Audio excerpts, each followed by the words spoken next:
Okay, so welcome everybody to this podcast featuring myself, Rowan Garlow, Michael Angelo, and Justin Downey. And we are the pre-conversation to recording this has already been too much. So we're really excited to talk about all the things that we're going to share.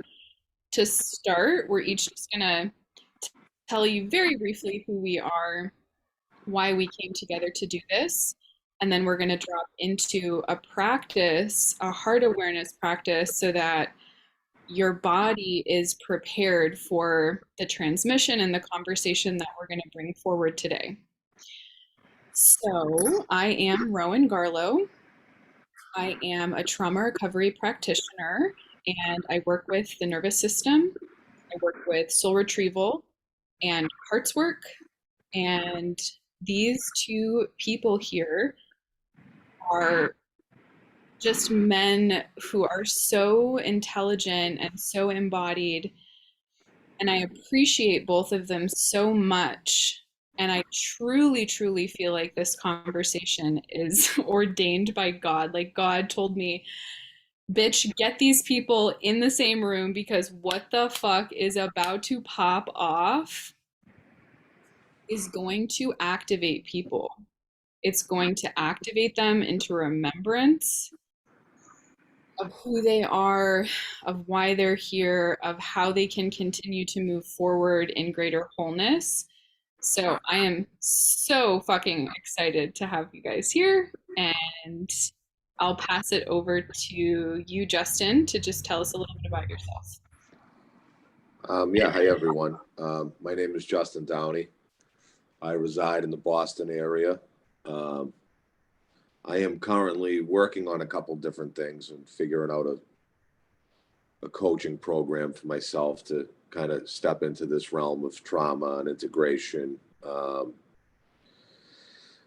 I have a 200-hour yoga teacher training certification from Balance Studios. I am a seeker. I've been on the path for quite a few years now. I pretty well-rounded study Buddhism, Hinduism, and lately the last couple of years have been mostly esoteric Christianity and anthroposophy per Rudolf Steiner, and a lot of heart embodiment practices from Steiner and Robert Sardello, tapping into a different realm of consciousness that is more feeling and intuition than hardened abstract thinking.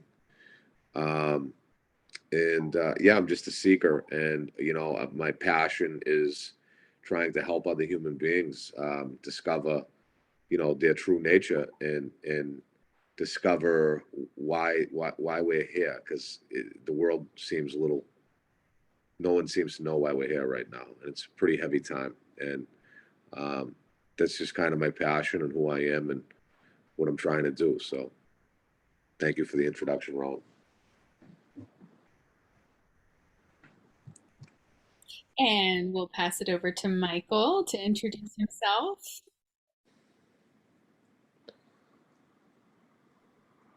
Thank you, Rowan, for putting this together. I'm excited to be here.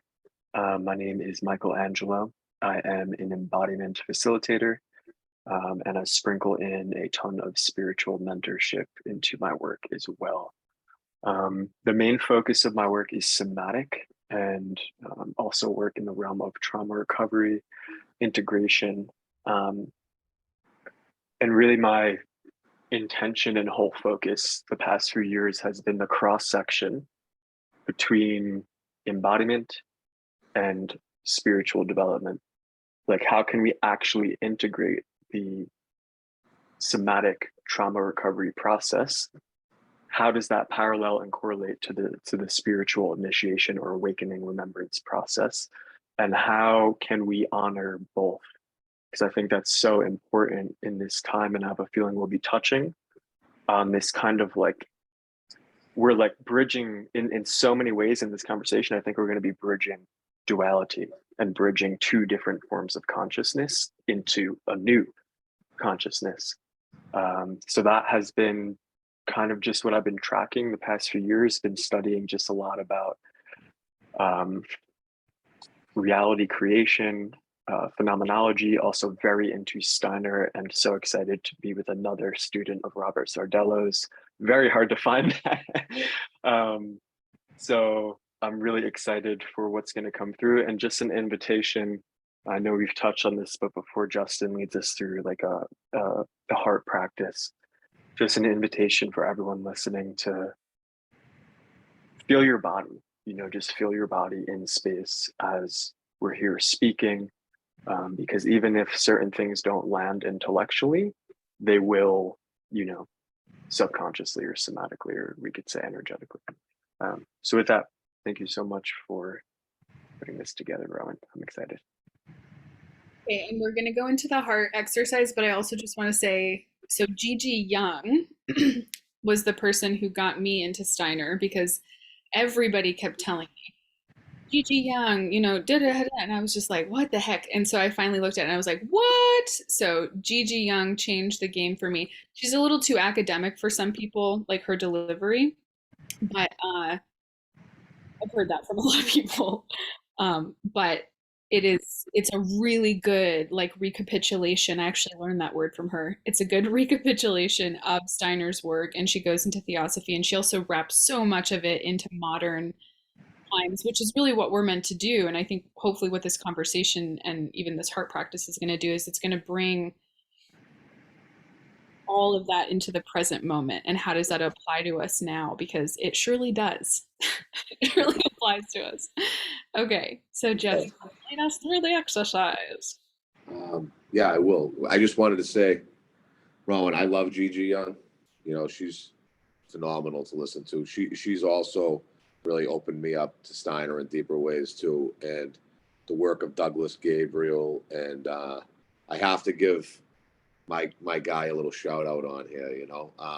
The person that I work with in my personal life on this, that I have the pleasure of being able to sit with in face-to-face and spiritual community, is a man by the name of Piers Kanyuka, and he's probably the most well-versed person I've ever encountered in my life on Steiner and anthroposophy and Robert Sardello, and he changed the entire course of my life. And I think that's a lot of what we're going to be talking about here, is that's how, that really is what we are saying, right? This is the Christ impulse. It works through soul to soul to soul. It is human beings passing this heart, awareness, love, community.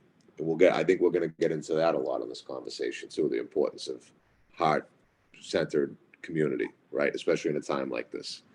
But the practice, I'll start the practice quick. I'll do a 5 to 7 minute thing, and just so both Michael and Rowan, and then whoever's going to be listening to this, just for a second, just turn your gaze away from your device. You don't have to take off screen or anything, but just, don't focus on the device itself. You're just going to start breathing.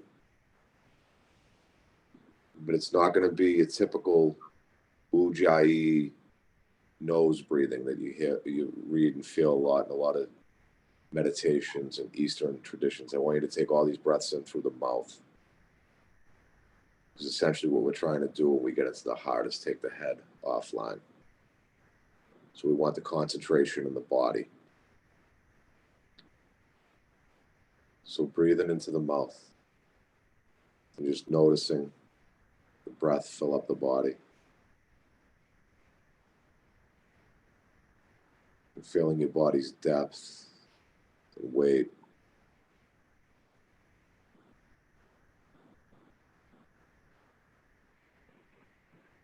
Pretty shortly after you start the inhalation process, you should come online with your heartbeat.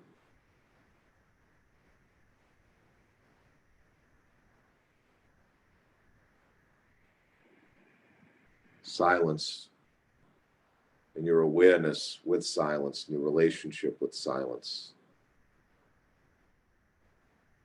I want you to take your awareness away from the room and try to establish silence around you. We're going to bring silence inward into the body. So first, I just want you to feel the silence around you, around your physical body and in the room.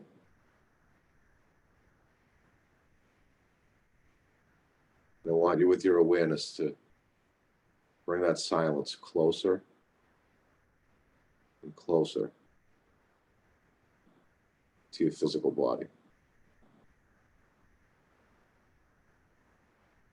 until you feel it right on the outer periphery of your skin, almost like a finger was gently grazing up and down your arm.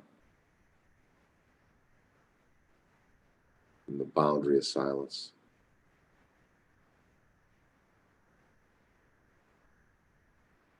And taking your awareness, I just want you to step into your body and bring that, dissolve that boundary, and bring that silence into your body, into your heart.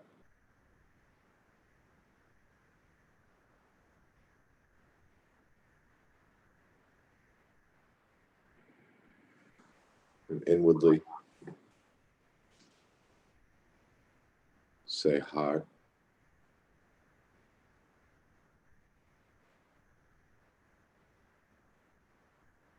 heart,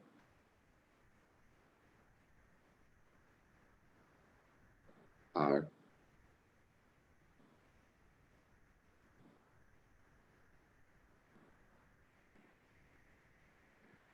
Deeper.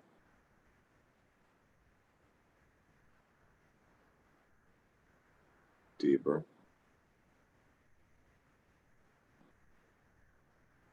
Deeper.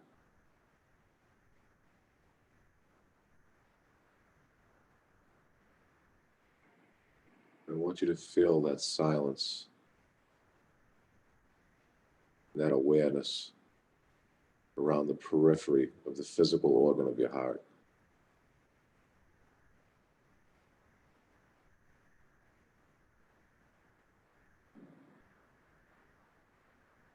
You invite your awareness and your heart to merge.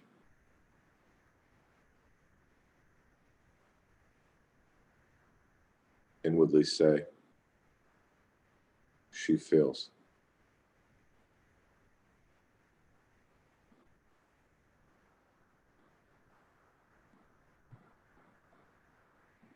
You just explore that heart region.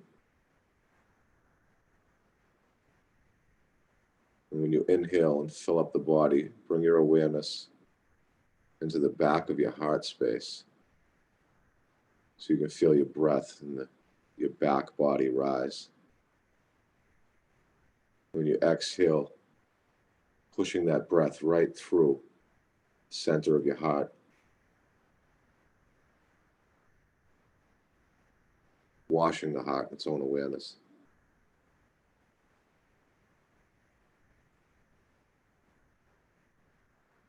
Inhale, back body.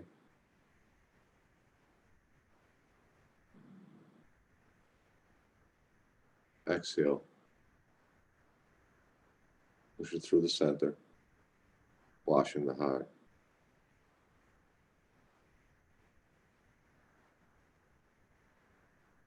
She feels.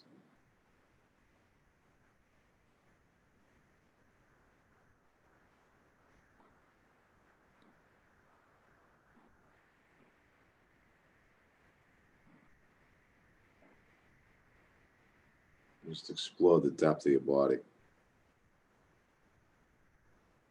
the vastness,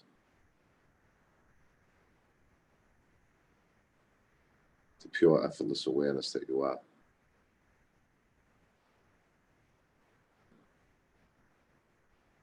The intimacy, the compassion, the love.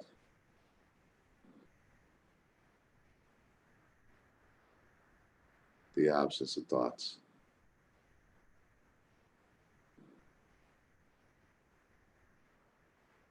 The radiance.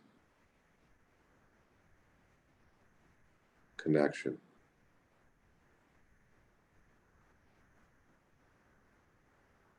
swim in the ocean of silence.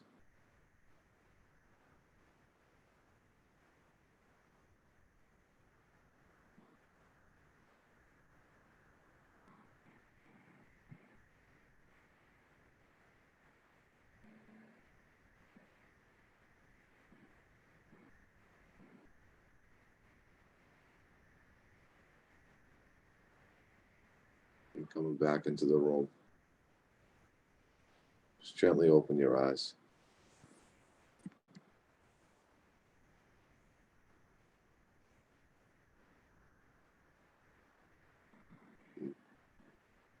Listen to this conversation from a different center, from a slowed down place. And that was the whole purpose of that practice, is to put everybody listening into a slower, more intentional space. Thank you. I'm almost like too blissed out from that. I gotta like get my faculties back.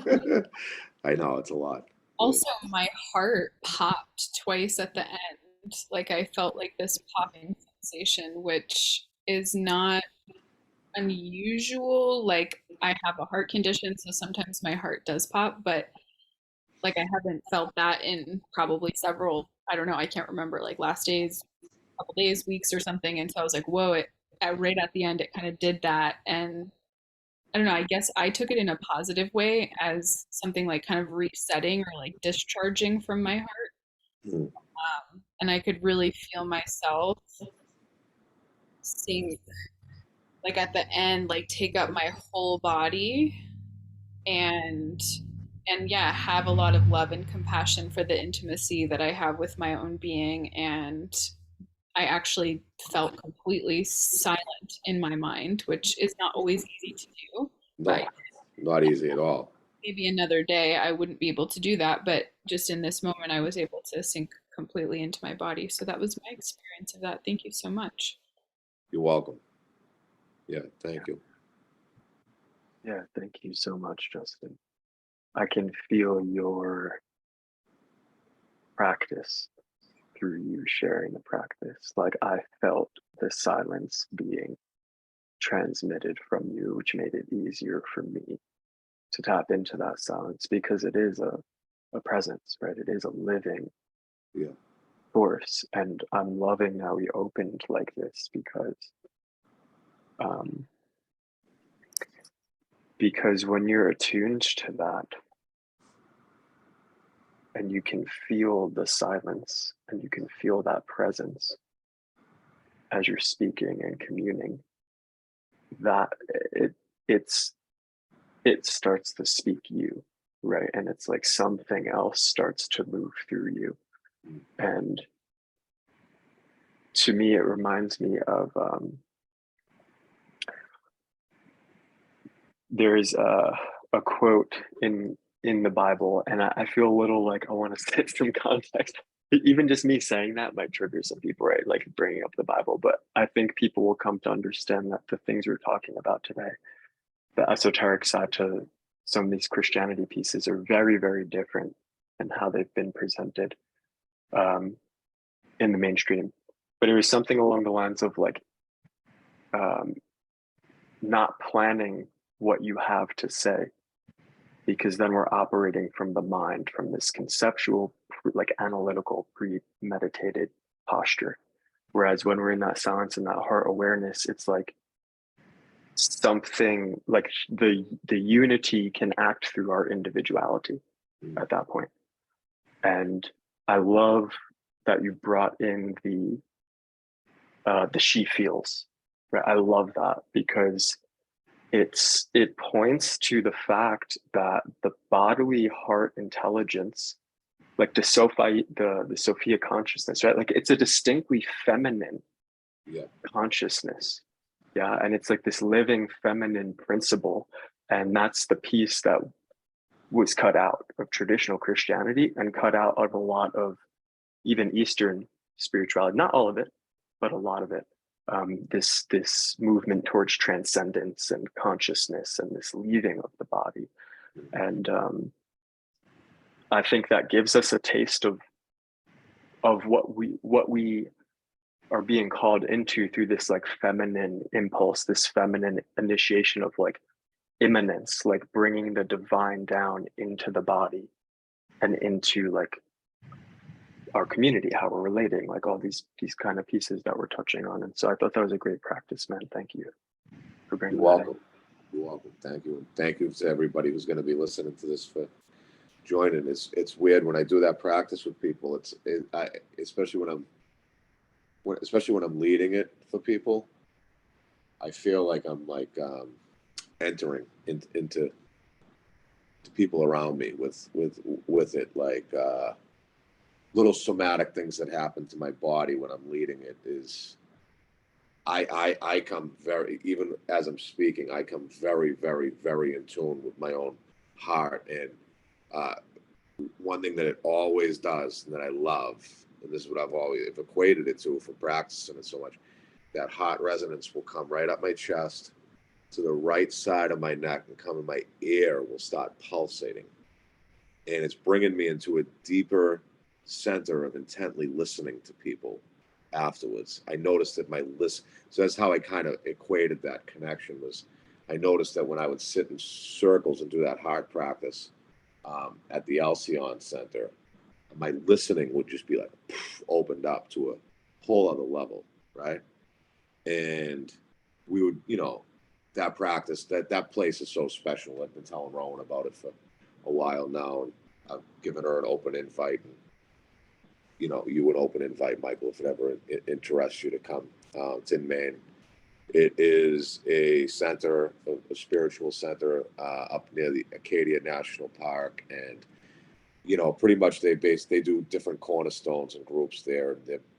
Most of the work there is either through the lens of Sardello, Steiner, and that heart practice is a huge piece of it.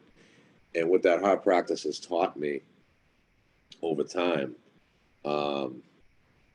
is, yes, embody that feminine principle, that more feeling and devotional part of myself, right? To get me out of here, the intellect that makes human beings just a total prisoner. It does a lot of good, but then it's a certain point.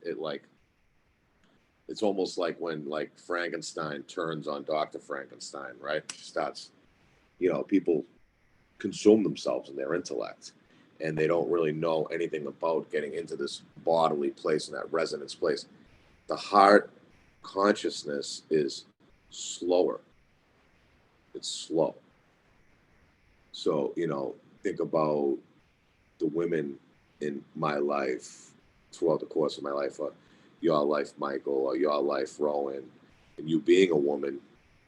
When I sit with women and talk to them, women just naturally have that listening skill, like down, I think this world, we should just turn it over to all of all women, because we're not doing a good job with it here as men.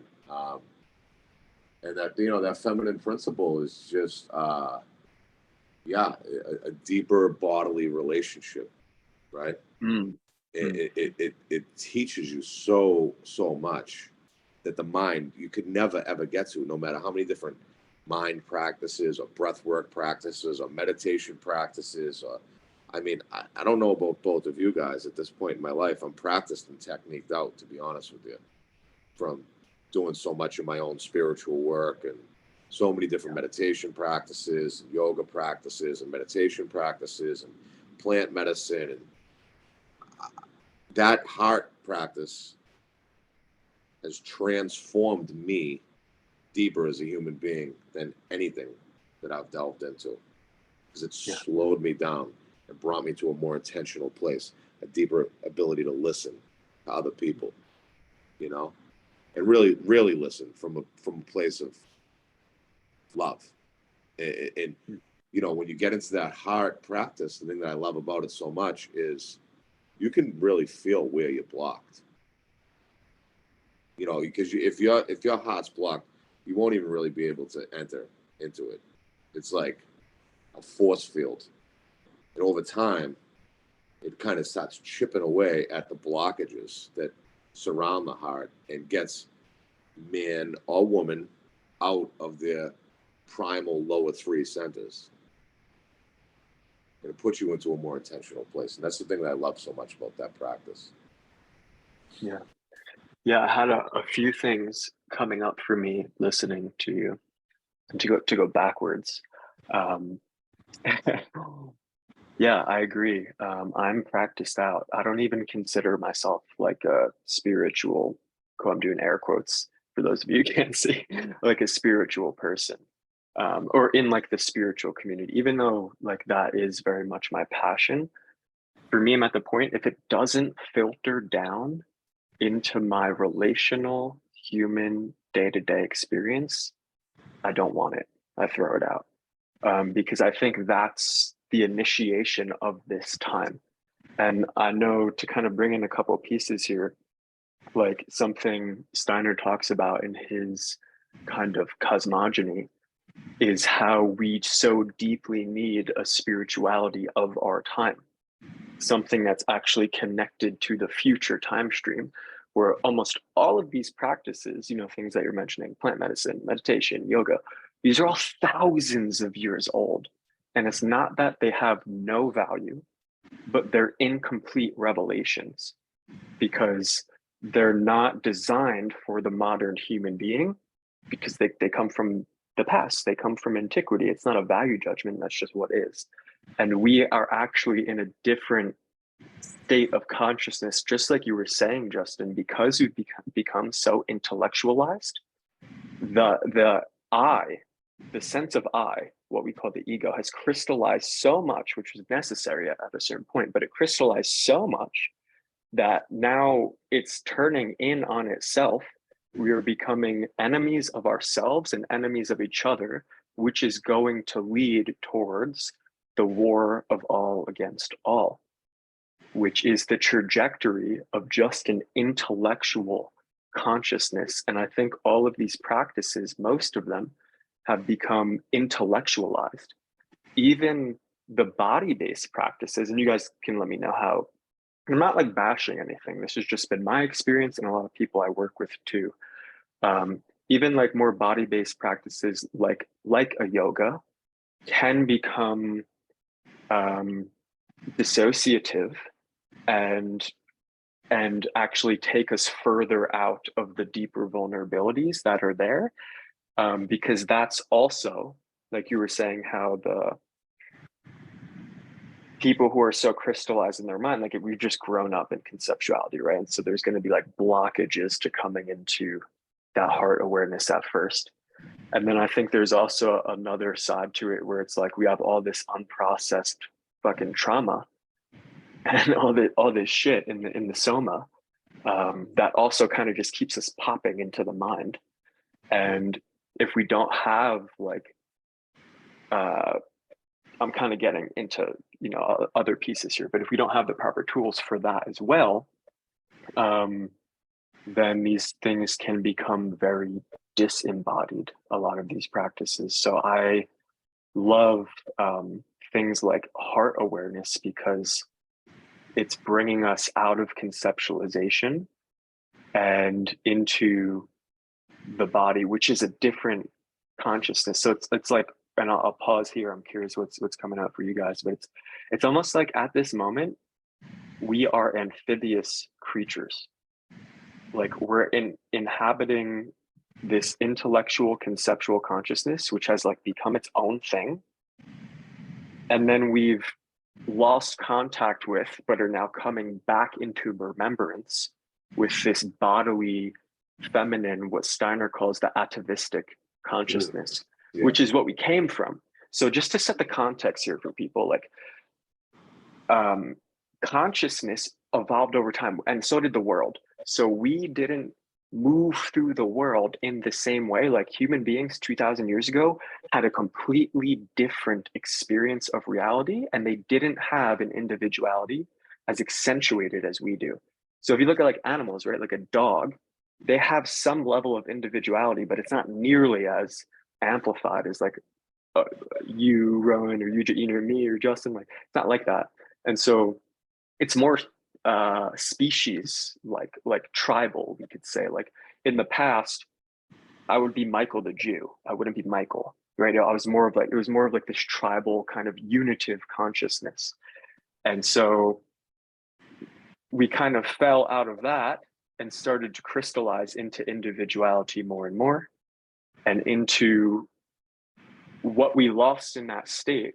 Like if you think of like Australian Aboriginals, right? Like people who have this tribal consciousness, they can actually see nature spirits.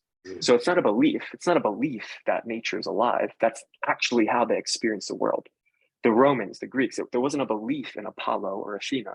They actually experienced those beings, literally. Yes. And so today that's why we've fallen into this spell of materialism, right? Because it's not that those things don't exist. It's that we've literally lost that perception. And part of all of the context right now at this time, at this moment in history, we're oscillating between this hardened conceptualization and this bodily based, figurative, imaginal consciousness that can sense presences, that can sense essence, archetype, spiritual influence, right?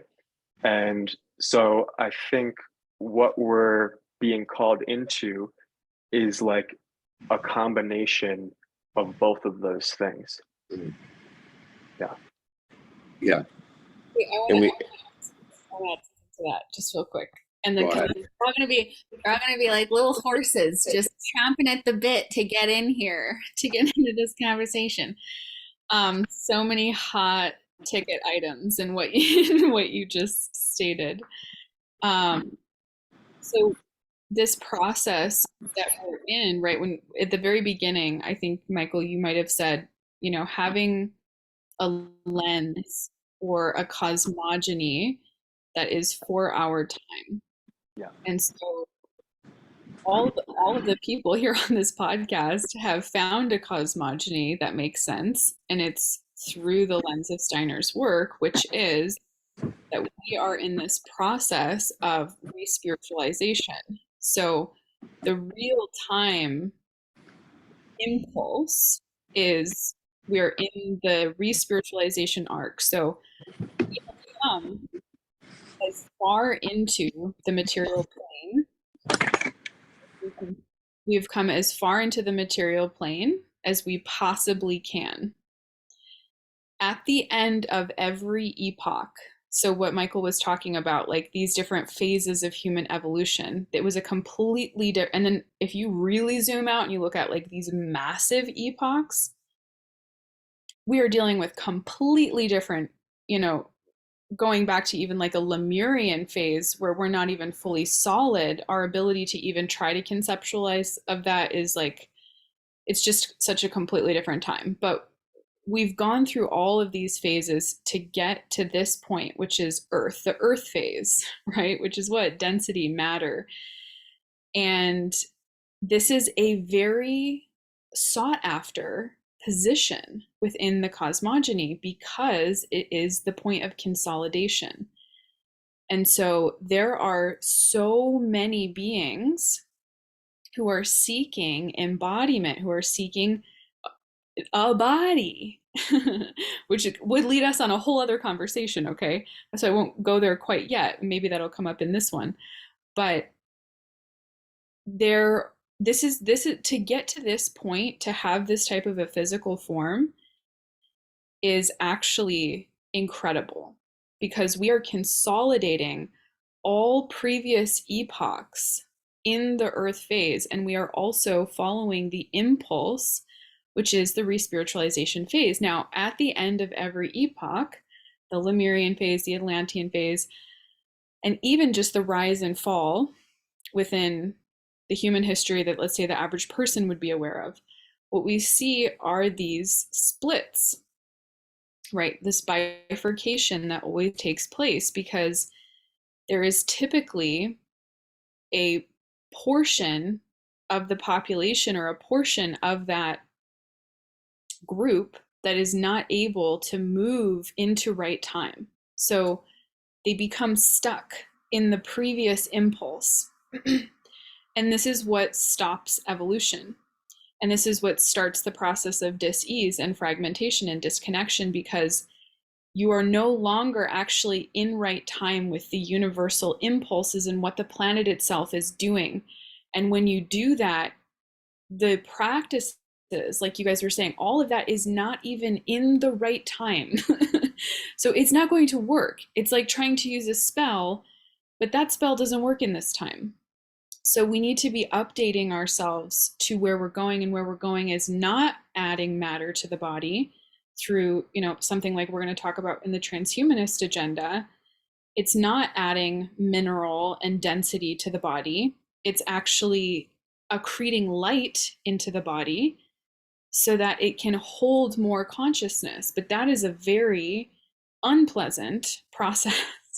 So I'll pause there for a second, and I'll let one of you take over.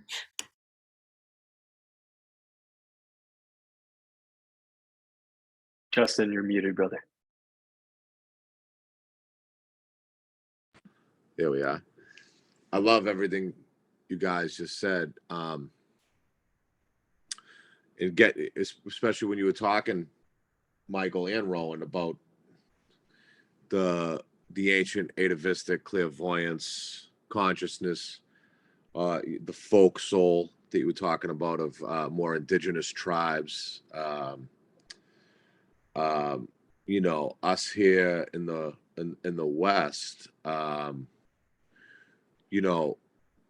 we were supposed to have, we were supposed to experience, we are supposed to experience what we're experiencing right now, right? Our eye needed to be individualized from those ancient tribes, those ancient types of clairvoyance. When it actually trickled down to the Hebrew people, they were actually the first ones that took it out of that folk soul, and started establishing this heart inward relationship with God, right?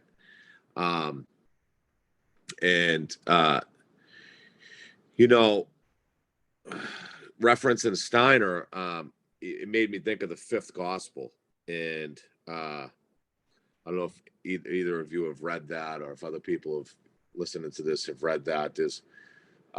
It talks a lot about the visions that the Christ was having of the Luciferic and Ahrimanic elements, right, that were taking over human life when this folk soul wasn't working for them anymore, and a lot of their more their comforts, their spiritual comforts. There's multiple scenes of the ones that I love so much in the fifth gospel is when it starts with, like, from 12 to 18, Jesus is preaching to the rabbis, and he starts seeing that the ancient Jewish tradition that he got brought up in is changing now into this more place of law and money, and he has this real shattering experience to see this spiritual tradition that he loves so much is becoming monetized. And so then he leaves 18 to 24. He's traveling, and he's spending time with pagan tribes, more earth-based spiritual practices, and he starts seeing. He shows up to this tribe in the fifth gospel, and the people there are all sickly, mentally, physically sick, and they're looking at him as he's like this priest that's come to save them, but they're really actually dependent on their old ways, right? Getting into these old ways, right? And Christ is standing out over these people, and he's having visions of all of the gods and goddesses that these people are geared towards are actually infused with the Luciferic and Ahrimanic demons, right? And that this folk soul atavistic clairvoyance is no longer working, and that the need for human beings to be individualized is a real thing. Our ego. Go ahead. Oh, dude, you just clicked something. It just clicked for me. So exactly what Justin's saying here, right? Justin's basically describing the point at which human consciousness, it was like the past version. We're at the next point of this. We're at the next juncture. What Justin's describing is the juncture where there was a shift from the optimistic, which means like this nature-based, imaginal, seeing, gods and goddesses type of consciousness, a tribal consciousness, and shifting into this material, individualized I am Michael. And that needed to happen because there was a point where those influences were starting to overcome the human will. Like we had no real free will in that, as that was happening, because we were constantly being influenced, by this god and that god. And so there had to be that split, right? And so that is what brought free will into the individual. And just want to, we can come back to this, but just want to bookmark this here too, in terms of how that free will. So two things on this is, one is like the reason why we can't just use practices from the past now is because it's like, if we're trying to use that path of awakening, that descending arc, if we're trying to go backwards and use these paths to awaken, it can only take us to that unitive state of consciousness, of oneness, before the ego, before the free will I am developed. And so it would actually be a regression of consciousness. And so that's why it can't take us further. It's a stagnant impulse. It's not an evolutionary impulse anymore. And it's not bad or wrong. It's not a value judgment. It's just what it is, right? And so that's why we're creating something, we're doing something that's never been done before. And what Justin was also describing was the evolution of the God idea, of the conception of God, of how we can conceive of God and experience God. And that whole era of the Christ impulse incarnating and all, and I feel like maybe getting into that would might be beyond the scope of this. I don't know. I would agree with you. I think it is. Yeah, because that has to be its own like episode. People would have to study and have some type of a work and knowledge of Steiner's work to understand that. I think what we're the thing that I love about Christ so much and the Christ impulse, is that what we're talking about, people that are listening to this conversation and us, and we're experiencing it right now. Like I said, it works through people. So just this conversation, and he works anonymously, which is the best part of him. People don't even have to know that what we're talking of is actual, some form of a Christian awakening or a Christian initiatory process. This is what it just is. We're just three people that are, having a conversation. And I do agree. I agree with you. I believe without any reference point to Steiner's work that we could lose people in this conversation if we keep it on that. So I'll add something that will ground a little bit, but I mean, we are talking about Christ, we are talking about Armand, we're talking about Lucifer, we're talking about those impulses and how that relates to, I mean, all of it. Like that information is, even the frequency behind what you're sharing is so transformational. So that alone, right? Even if you don't understand, like something in there is going to land into the but I want to say this process of individuation, right? Like, I wish you could have repeated, Michael, what you said, and the people listening, maybe you rewind and kind of re-listen to what he just said, because that was pretty profound. But I guess to ground it now in this moment, so many people are going through massive relationship transitions. That is so up in our faces. And Michael, you even said at one point, if the practice doesn't have to do with the relational practicality, then you're not really interested. And that is so important right now, because as we're, dealing with all these concepts and understanding and integrating where we are in time and space, the biggest thing is we're coming back home to ourselves so that we can be interdependent, so that through that individuation we can then come back into a collective, but like Justin was saying in the beginning, a heart-based collective, Yeah. not a ego-based collective based on fragmentation and trauma. And so we have so many people going through relational transitions, partners, friendships, family members, and it's that process of individuation rubbing up against another person's process of individuation. And oftentimes, who you were when you met somebody, even 5 years ago or 2 years ago, the amount of catalyzing forces in people's lives that have really put them in a pressure cooker to shift and transform has created a lot of authenticity to emerge within people. And so the person that they thought they were 2 or 3 or 4 years ago is not that person.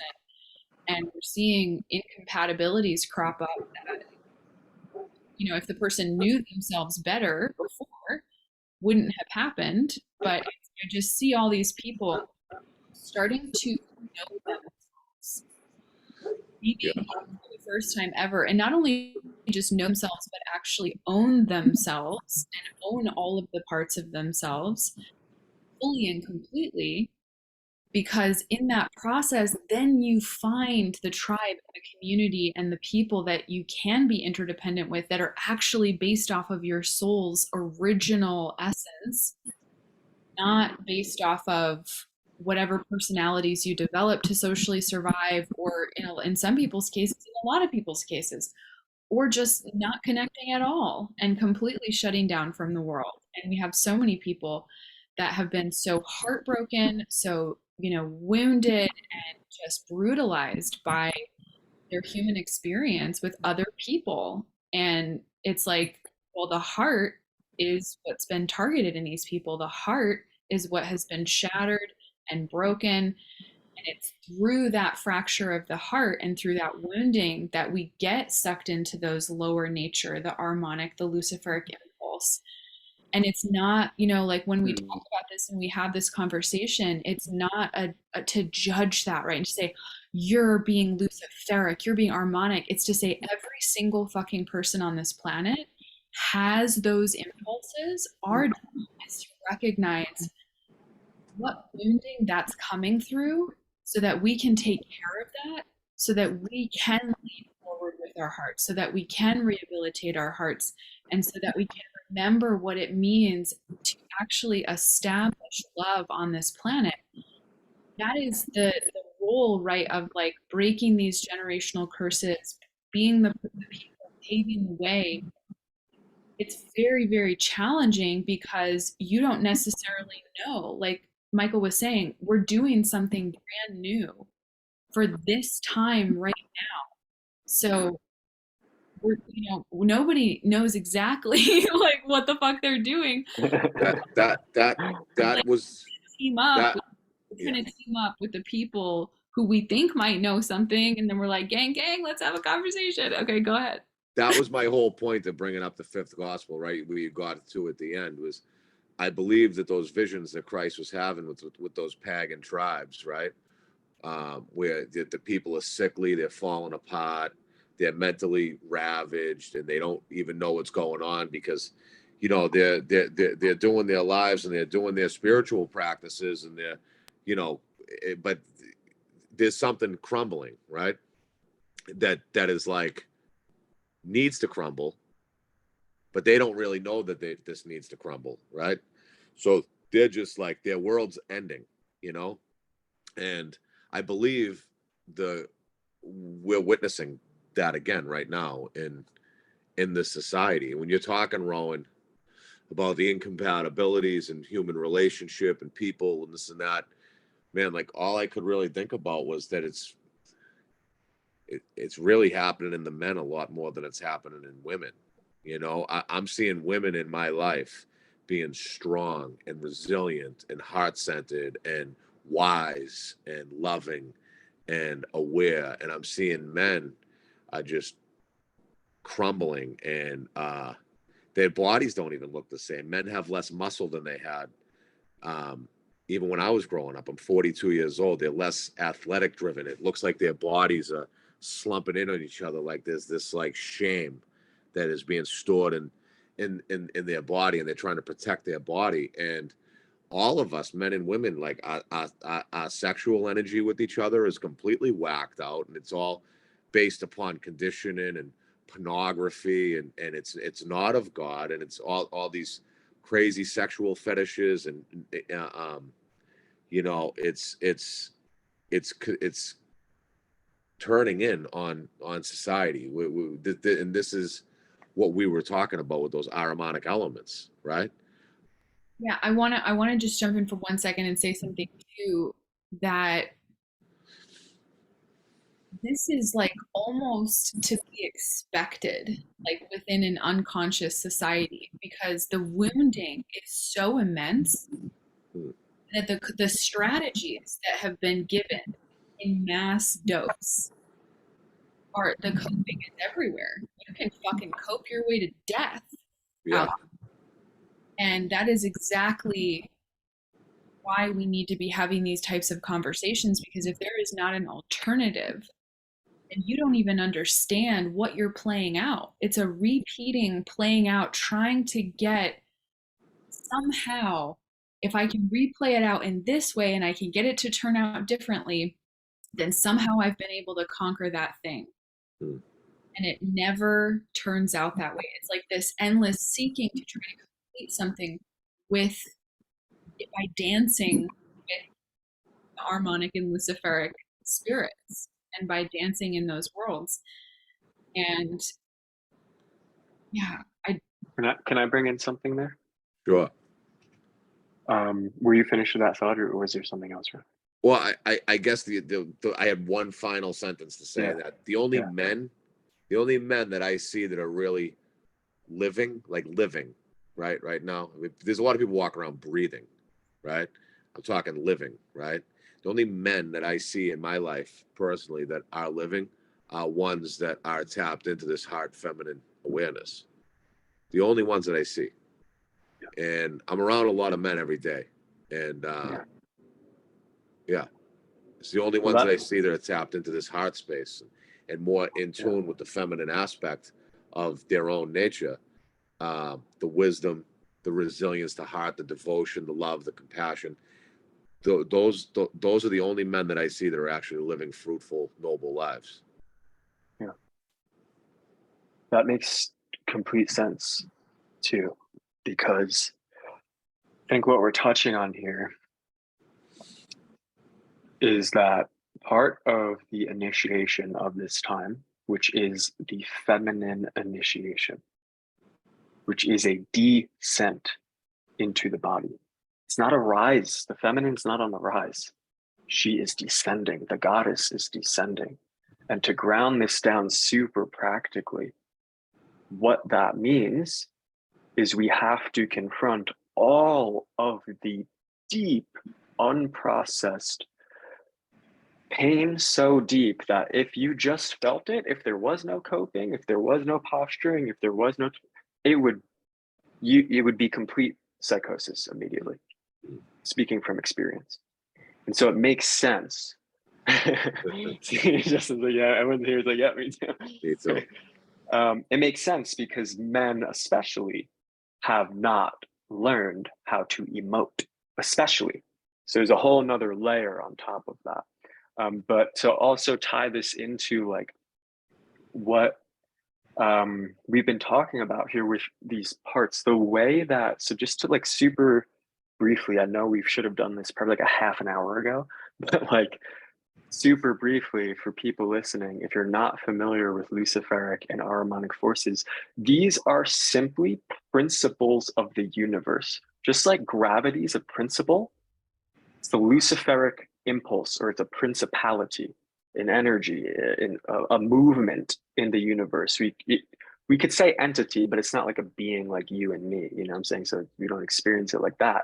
But this isn't something like, oh, this is from the Bible and it's a Christian. It's just a word that it's describing a nature of the cosmos, right? And so the Luciferic impulse is this amplification of self-delusion. We could call it like an unenlightened ecstasy. That's why a lot of people who go into plant medicine ceremonies or just do constant meditative practice and spiritual work, they're just disconnected from reality, and it's very easy to fall into self-delusion because there's no actual discernment. We're not actually discerning. And this is where it ties into parts work, because these forces hijack us through our unintegrated parts. If I'm not aware that I'm in a regressed, developmentally wounded stage, like my 5-year-old self who experienced this trauma is active right now, that is like paying the astral, where these forces can just amplify that and I become super deluded. So if we don't have this very basic integrative trauma somatic awareness, where we can't discern what's even happening inside of ourselves, and then we start to go into the spiritual world, that confusion's just like times 1,000. And that's like the Luciferic impulse. It's also the impulse of like that a lot of people get sucked in like positions of power, because it amplifies the sense of self. Oh, I'm this powerful person who can do this thing, right? That's that piece. And then the Ahrimanic piece. Do you want to talk? What was that? Power is the reward, Yeah, for Ahriman and Lucifer, right? That's the reward. So it has a romantic connotation to it. So it's very easy for people to fall into that snare, you know?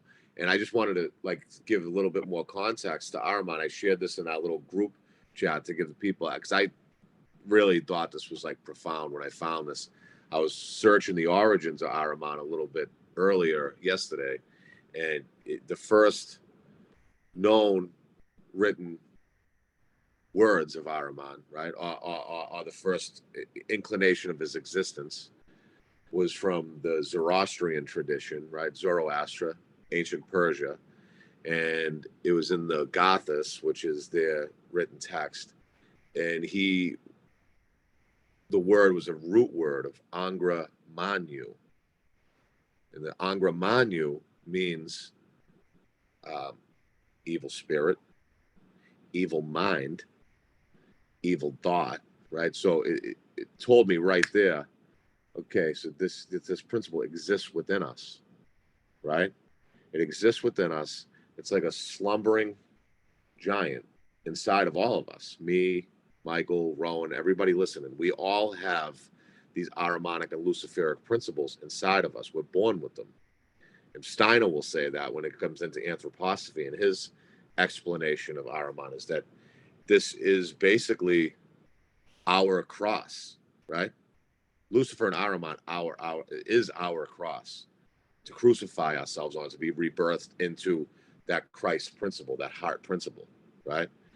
And the way that they are dual, like, so if you know any old pictures, ancient pictures of Saint Michael, where he has one foot on the serpent with his sword at the snake, and at the shield he's deflecting a dragon, and that's Lucifer and Ahriman. Lucifer is the serpent, Ahriman is the dragon, right? So Lucifer really exists within us, namely in our lower 3 chakras, right? Our root, sacrum, and solar plexus, our will forces, our sexual energy, our stability or destabilizing forces, right? And Ahriman really is more societal, is more on the outer fringes, right? And really gets invited in through powerful networks, governments, science, technology is really where Steiner says that the incarnation of Ahriman is going to birth itself, is through technology, right?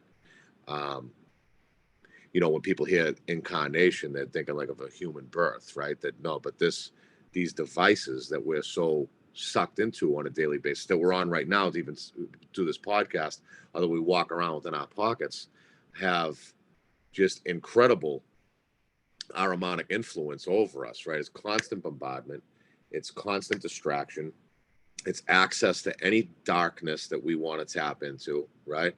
That warps the mind. and a lot of these, more powerful networks of that we're ruled by, our ruling classes, our pharmaceutical companies, anything to really degrade the etheric body of the human being, right? Drugs, alcohol, sex, our etheric body. Steiner will say that the human being is comprised of a physical body, an etheric body, and an astral body. Our etheric body is the bodily organ, clairvoyant bodily organ of our health, right? Both spiritual and physical. If you get into Steiner, he'll say things like, daily prayer and daily spiritual practice, namely like the Lord's Prayer, and some of his all of his meditative practices are intended to strengthen the etheric forces of the body, right? And our etheric body, which also feeds our astral body, our soul, which actually fuels our connection to the divine and is allowed for us to bring that source into our physical body, which enlivens, and that word that we were talking, Michael, ensoulment, right? It really activates that ensoulment process. And when you come into contact with this, the soul is very, very alive, and it has a very vivid life inside of us. And when you can get quiet enough and into this ensoulment of self, right? I mean, I speak for myself, but I know the two of you will. Everything in your life changes. Everything in your life changes. When you start seeing these principles and seeing your own Luciferic and Ahrimanic principles, your own tendencies to strip yourself away from the divine and bring these demonic forces. When I say the word demonic, I don't mean like well, I do actually. Steiner will use the word evil a lot, but not in a way to bring any shame to anybody, right? We have those tendencies inside of us, and through our practice that strengthens this etheric force inside of us, prayer, community, living more intentional, putting the devices down, nature, right? Reading scripture, coming into human community, conversations like this, helping people is really the number one. Service to back to humanity, selfless acts, right? These are the only way. This is an unseen war we're at right now with hierarchies from the spiritual world, right? We are in that right now. And these beings, not everything in the astral plane is there for our betterment, And so, right now we're experiencing the disconnection among humanity, the mental illness, I live in a city. I mean, the blatant open psychosis that you see just walking around any city in America right now. The masks, the fucking being stuck on devices, the open drug markets that are all over our country. These are all, man, woman falling prey to these Ahrimanic influences, and in essence, they're the living embodiment of us losing this war, right in front of us. But it is in our human communities, based on love, human communities. So finding something close to where you live that is human, connected, people touching people's hearts, right? This is the silent weapon that we have on this earth, right? To bring in the angelic hierarchies and bring in the Christ. This is that Christ force in action. It is totally up to us. Totally up to us. Steiner will say that, some apocalyptic type event, he doesn't really say whether or not humanity is going to make it out of this, right? It's up to us to make it out of this. So it is up to us to enact our love in our human community based on love, based on service. This is our way out of this. And this is the way out of the depressing atmosphere that the powers that be have beset upon all of us. It's the only way out. Because without each other, we have nothing.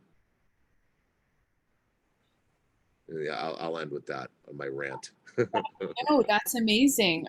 I just wanted to say too, because I wanted Michael to kind of give your piece about Armon and the definition, kind of the definition of that, because you went through the Lucifer and then you piggybacked, and that was like adding so many fucking amazing pieces. So, do you Yeah, still share that part? yeah, and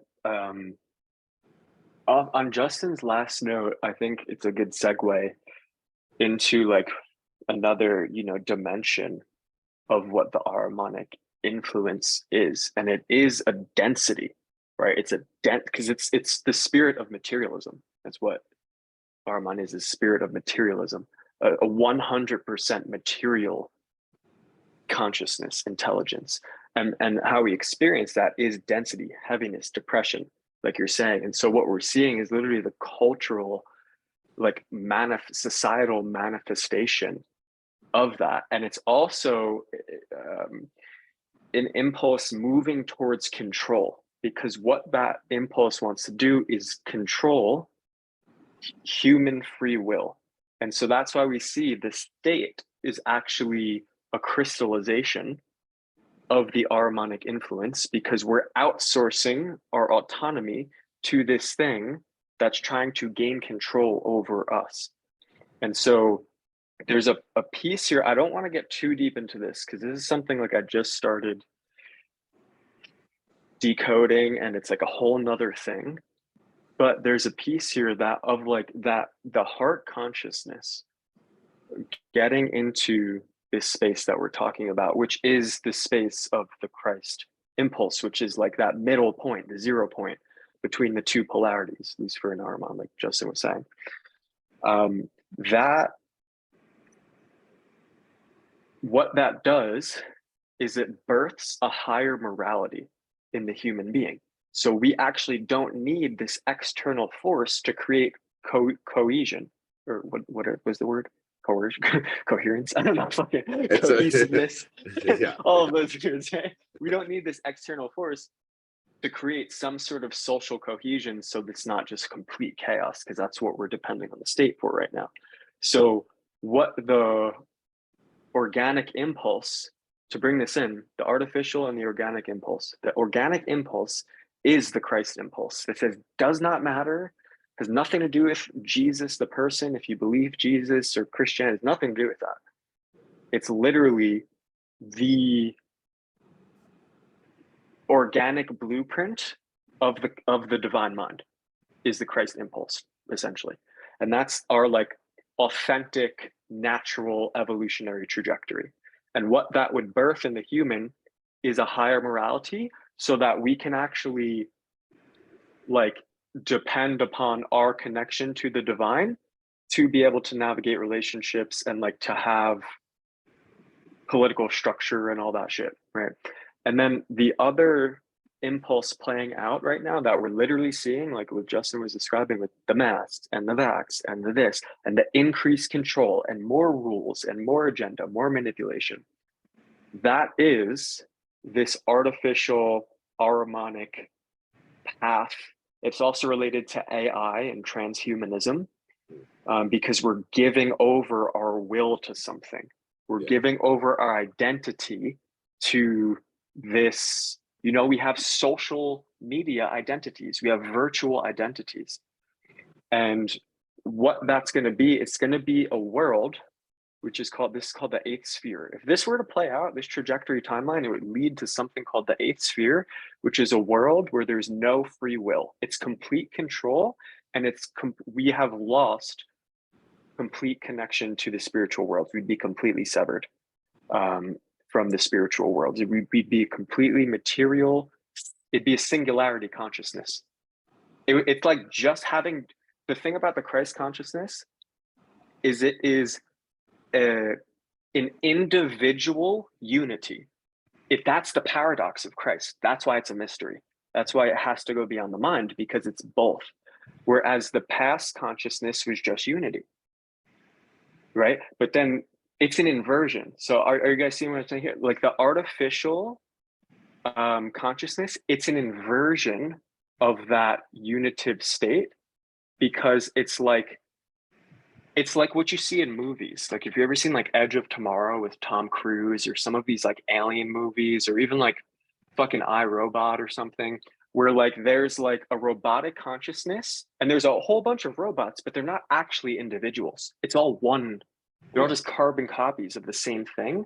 That's what the eighth sphere is, and that's what this AI transhumanism impulse is, where we have fucking men trying to transfer our consciousness into a machine, but that machine would take over we would lose our etheric forces, which is, that's how we connect to infinity. So this is a finite consciousness. It's a closed system, whereas an organic consciousness is an open system. It's receiving its sustenance from the Father, and how it receives that is through the mother, through the Sophia, through the soul. Yes. And what we've lost, and I'm sure you could speak to this, Justin, and you too, Rowan, is what we've lost. We've lost the fucking soul of the world. We've lost it. And that's why we have to come back to the body and the heart, because that's how we can perceive that presence. That's the only way we could connect to the transcendent Father principle in the body, in relationships. Think about it. We can't do it through fucking meditating and leaving your body. That does not help you when you're fucking relating with people in real life. And so these are all the pieces of the feminine initiation. Well, I think to piggyback off of what you said, Michael, you know, that endless meditations and endless plant medicine and all that, I think it creates a hardening of the ego and a narcissism, right? That just runs wild. And, I've sat in a lot of those plant medicine circles. I've sat with ayahuasca many times. I've sat with psilocybin, and I met a lot of good people, but every single person that I met that started running those type of circles fell prey to their own narcissism, and what we're trying to do right now in society, everybody feels so unsafe in their own bodies. So if you're constantly leaving your body, right, then you're not creating a home inside of yourself, So if you're projecting, how many times can you expand consciousness? Like what we really need, exactly what we're talking about, getting into the bodily. It's heart expansion that we need. It's not expansion of consciousness that we need. We have all the expansiveness of the mind that we could ever tap into at will, at any time really in the history of the world. I mean, there are meditation centers everywhere, yoga, and this isn't bashing any of this stuff, but like you said earlier, like we all said earlier, that this is a time of rising out of old comforts spiritually, that we need to find something new. There's a newness that's being birthed that needs to be birthed here, and everybody is just running around on a hamster wheel right now, trying to figure out what the fuck to do with themselves. And what that ends up doing is just creating this huge impulse of fear in the collective, right? And then once fear kicks in, forget about it. It is lost, right? Because the mind just starts rat racing and looking for control and rationality and this and that. And we were saying earlier before in the pre-conversation, the thing that about the body and faith, real faith, is an allowance of God to be God. We just have to allow God to take the steering wheel, and a real surrender. And if you've had a real surrender experience, you know it, because it is disruptive. It is not fun. It is a radical peeling away of every fucking thing that you could possibly grasp onto to control. One term that's thrown around way too loosely in spiritual circles is dark night of the soul. If you've ever had really experienced one, it is buckle the fuck up, not fun. Like it is not grief. It is not depression. It is not sadness. It is its own thing. You know, if anybody wants to reference what I'm saying and read any deeper on it, St. John of the Cross has many, many different teachings. He's actually the one that kind of brought it um, into the consciousness of human beings. And the other thing about a dark night of the soul experience is it is strictly a Christian initiation process. Strictly, right? Not to say that, you know, people of all other faiths can't have this experience. They can. But a dark night of the soul experience is a radical peeling away of the psychological structures that are built up around the self, the I, right? Everything is peeled away. I went through this about 2 years ago. It was a hell ride. It's how I met Rowan. She became my somatic practitioner during this. And a real experience with surrender is it works somewhere in between desire and will forces, right? Is the best way. It's so hard to describe what surrender is to people. Well, safety. It requires safety. It requires a lot of safety. And I just want to say one quick thing. We'll probably wrap this podcast episode up soon, just in the fact that you guys, there's so much here that we want to talk about. And this is our first time even just jamming on this. So we'll probably come back and add more things too. And maybe even listen back to our own episode and think about maybe what we left out, because there's so much. But I want to leave this piece in here just to piggyback off of the safety, and then maybe we'll all make kind of some closing remarks on how we want to seal this up today. So that safety and what you were saying, Justin, and I know that Michael feels the same way, that's really the revolution that I want to inspire within everybody who listens to this podcast, because or is hearing this message. Like no one else is going to do it. So you have to be the one to set the tone and set the standard for the relationships in your life. And it's very understandable to be fearful of that, to be scared of that, to not know what that's going to look like or feel like. But the way that we have been having relationships with this planet, with one another, and with ourselves is not working. And you know that, right? It doesn't take a rocket scientist to figure that out. So my request is, if you came to listen to this, you're already on this path. And so please take a practice, a very basic practice of just requiring some regulation, some nervous system regulation within your relationships.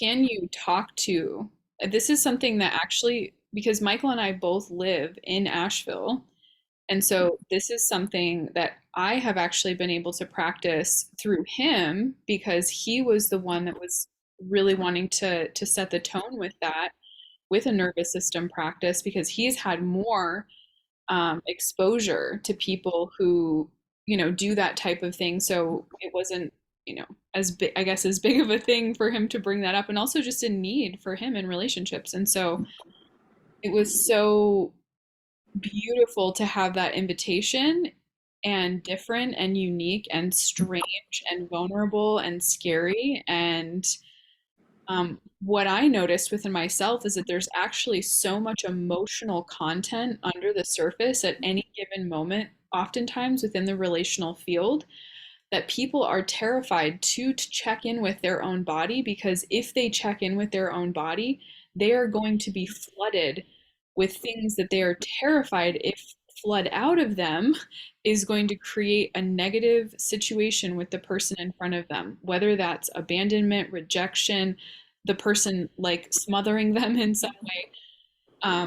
So we have to be mindful of that, and we have to create a lot of spaciousness, and ask yourself, do I have the capacity to do this with another person? For how long? What are the boundaries I'm going to set on this? You get to do that, and we get to walk into the world with the assumption that most people are carrying relational trauma that they are coping with in ways that their relationships or society have never allowed them to process or be authentic about. And so I think a lot of people would be happy to have that opportunity. Now, certainly there's people running around who have really regulated nervous systems and that, I've seen it. It does happen, that just kind of go with the flow kind of people. They just don't seem to have it's pretty rare. It is pretty rare, which I operate on the assumption that people are carrying something, that they're masking something. And then I am starting to create a conversation around that in a space where people can be honest about what they might be masking so that there's even an option to maybe not do that and to choose something else. And that's where the free will comes in. That's where the evolution comes in. That's where our power comes in.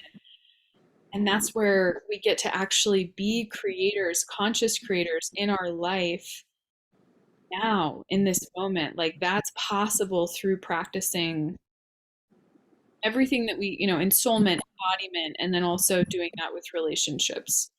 Sheboygan. Okay. I love it. That was I great. think that's a great place to end. That's a great way to cap it off right there. Good. Good. I agree. I don't have anything else. Everybody just stay tuned because the trio gang is probably going to come out with another episode at some point, and share this episode with other people if you want to expand them and maybe bring them into their body as well.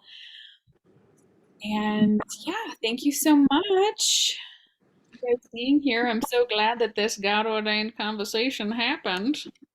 I am too. Thank you both, and I appreciate being invited into this space to do this with both of you, and to come into connection and meet Michael, and further my work with you, Rowan. I'm really humbled and grateful that we just were able to have this conversation that we had. I feel it's going to probably have a hard time sleeping tonight because now my body's all revved up. But yeah, I just want to thank you both. Yeah. Totally reflecting that sentiment on this feeling so much, but in a good way. I'm feeling very alive, very enlivened, because these are the conversations, these are the conversations that needed to fucking happen. Yeah. So who's ever listening, thank you for listening. You're meant to be here. And and we love you from across the ether. We're sending you my love. All right. All right.